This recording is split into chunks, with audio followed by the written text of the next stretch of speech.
ಅಗ್ನಿಪಥ್ ಯೋಜನೆಯ ವಿಚಾರಕ್ಕೆ ಸಂಬಂಧಪಟ್ಟ ಹಾಗೆ ಬಿಜೆಪಿ ಕಾಂಗ್ರೆಸ್ ನಾಯಕರ ನಡುವೆ ಪರಸ್ಪರ ವಾಕ್ ಸಮರ ಜೋರಾಗ್ತಾ ಇದೆ. ಹಾಗಾದ್ರೆ ಯಾರ್ಯಾರು ಏನು ಹೇಳಿದ್ದಾರೆ ನೋಡಿ. ಕಾಂಗ್ರೆಸ್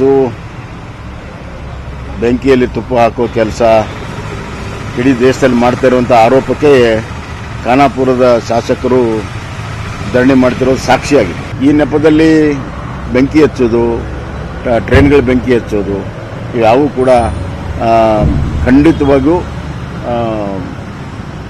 ಕ್ಷಮೆ ಮಾಡದಿರುವಂಥ ಅಪರಾಧಗಳು. ಎನಿ ವೈಲೆನ್ಸ್, ಪಬ್ಲಿಕ್ ವೈಲೆನ್ಸ್, ಎಷ್ಟು ಜನಕ್ಕೆ ಪ್ರಯಾಣಿಕರಿಗೆ ತೊಂದರೆ ಆಗಿದೆ, ಆಸ್ತಿ ಪಾಸ್ತಿ ಲಾಸ್ ಆಗಿದೆ. ಇದೊಂದು ಜವಾಬ್ದಾರಿತವಾಗಿ ಯಾರೂ ಮಾಡೋದಿಲ್ಲ. ಇದರಿಂದ ರಾಜಕೀಯ ಪ್ರೇರಣೆ ಇರುವಂಥದ್ದು ಬಹಳ ಸ್ಪಷ್ಟ. ಆದರೆ ಜನ ಸ್ವಲ್ಪ ದಿವಸದಲ್ಲೆಲ್ಲ ಅರ್ಥ ಮಾಡ್ಕೊಂಡು ಹೋಮ್ ಗಾರ್ಡ್ ಅಂತೆ ಆ ಹುಡುಗರುಗಳೇನು ವಿದ್ಯಾಭ್ಯಾಸ ಮಾಡೋದು ಬೇಡವಾ, ಡಿಗ್ರಿ ಪಾಸ್ ಮಾಡೋದು ಬೇಡವಾ, ಫ್ರೀ ಎಜುಕೇಶನ್ ಕೊಡಬೇಕು ಅಂತ ನಾವು ಹೋರಾಟ ಮಾಡ್ತಾ ಇದೀವಿ. ಮಕ್ಕಳಿಗೆ ವಿದ್ಯಾಭ್ಯಾಸ 17 ವರ್ಷಕ್ಕೆ ತಗೊಂಡು 4 ವರ್ಷ ಅವ್ರ ಕೈಲಿ ಟ್ರೈನಿಂಗ್ ಮಾಡಿಬಿಟ್ಟು ಅವರೆಲ್ಲ ಗಾರ್ಡ್ ಕೆಲಸಕ್ಕೆ 25% ತಗೊಳ್ತಾರೆ. ಹಂಗಾರೆ ಇಷ್ಟು ವರ್ಷ ನಾವು ಈ ದೇಶನ ಎಂತೆಂಥ ಕಾಲದಲ್ಲಿ ರಕ್ಷಣೆ ಮಾಡಿದೀವಲ್ಲ, ನಮ್ಮ ಯುವಕರು ಬಂದೂಕ ಇಟ್ಕೊಂಡು 16 ವರ್ಷಕ್ಕೆ ಟ್ರೈನಿಂಗ್ ಹೋಗಿ ತೆಗೆದುಕೊಂಡು ಬಂದು SSC ಎಕ್ಸಾಮ್ ತೆಗೆದುಕೊಂಡು ಮಿಲಿಟರಿ ಇದನ್ನ ಎಕ್ಸಾಮ್ ತೆಗೆದುಕೊಂಡು ಪಾಸ್ ಮಾಡಿ ಎಲ್ಲ ಈ ದೇಶನ ರಕ್ಷಣೆ ಮಾಡಿದಾರಲ್ಲ.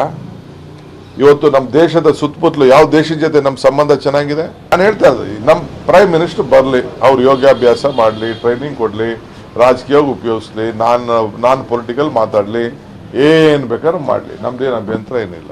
ಅವ್ರು ಪೊಲಿಟಿಕಲ್ ಅವ್ರ ಡ್ಯೂಟಿ ಅವ್ರು ಮಾಡಲಿ. ಕಾಲೇಜ್ ಯಾಕ್ರಿ ರಜಾ ಕೊಡ್ತಾ ಇದ್ದೀರಾ? ಯಾಕೆ ನೀವು ನಮ್ಮ ಹುಡುಗರ ಮೇಲೆ ಅನುಮಾನ, ಏನು ಅವಮಾನ ಮಾಡ್ಬಿಡ್ತಿದ್ರು? 4 ವರ್ಷ ಆಗಿ ಅವ್ರ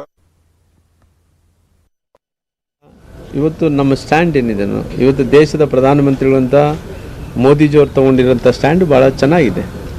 ಯಾಕಂದರೆ ಇವತ್ತು ಈ ಅಗ್ನಿಪಥ್ ವಿಚಾರದಲ್ಲಿ ಭಾಳಷ್ಟು ಮಂದಿ ರಾಜಕಾರಣವನ್ನು ಮಾಡ್ಕೊಂಡು ಹೋಗ್ತಾ ಇದ್ದಾರೆ.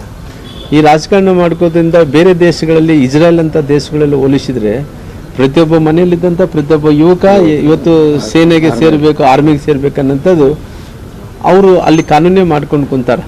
ಇವ್ರಿಗೆ ಯಾಕೆ ಇಷ್ಟೊಂದು ಉರಿತದ ಅಂತೇಳಿ ಒಂದು ಗೊತ್ತಾಗ್ತಾ ಇಲ್ಲ. ಪ್ರತಿಯೊಬ್ಬರು ಕೂಡ ದೇಶಾಭಿಮಾನ ಇರಬೇಕು, ದೇಶದ ಮೇಲೆ ಪ್ರೀತಿ ಇರಬೇಕು, ದೇಶದ ಮೇಲೆ ಗೌರವ ಇರಬೇಕು.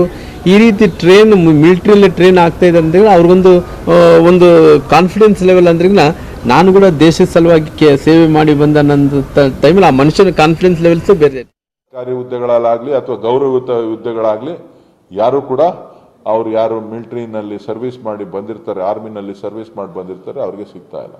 ಅಂಥದ್ರಲ್ಲಿ 4 ವರ್ಷ ಕೆಲಸ ಮಾಡಿ ಬಂದಂಥ ಯುವಕರಿಗೆ ಸಿಗುವಂಥ ಗೌರವ ಏನು? ಯಾವ ಉದ್ದೇಶದಿಂದ ಪ್ರಧಾನಮಂತ್ರಿಗಳು ಇಂಥ ಒಂದು ಯೋಜನೆಯನ್ನು ಜಾರಿಗೆ ತಂದಿದ್ದಾರೆ?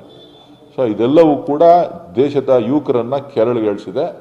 ಬಹುಶಃ ಈ ಸುಳ್ಳುಗಳನ್ನು ಕಳೆದ 8 ವರ್ಷಗಳಿಂದ ಕೇಳಿ ಕೇಳಿ ಸಾಕಾಗಿ ಬೇಸತ್ತು ಹೋರಾಟದ ಮಾಡ್ತಕ್ಕಂಥ ಒಂದು ಕೆಲಸವನ್ನು ಮಾಡ್ತಾ ಇದ್ದಾರೆ. ಬಹುಶಃ ಸರ್ಕಾರ ಇದನ್ನು ಅರ್ಥ ಮಾಡಿಕೊಂಡು ಅವರಿಗೆ ಭದ್ರತೆಯನ್ನು ಒದಗಿಸ್ತಕ್ಕಂಥದ್ದು, ಯುವಕರ ಭವಿಷ್ಯಕ್ಕೆ ಸರಿಯಾದ ಮಾರ್ಗದರ್ಶನವನ್ನು ಕೊಡ್ತಕ್ಕಂಥದ್ದು, ಉದ್ಯೋಗಗಳನ್ನು ಸೃಷ್ಟಿ ಮಾಡ್ತಕ್ಕಂಥದ್ದು ಇವರ ಕೆಲಸ ಆಗಬೇಕು ಅಂತ ಹೇಳಿ ನಾನು ಒತ್ತಾಯ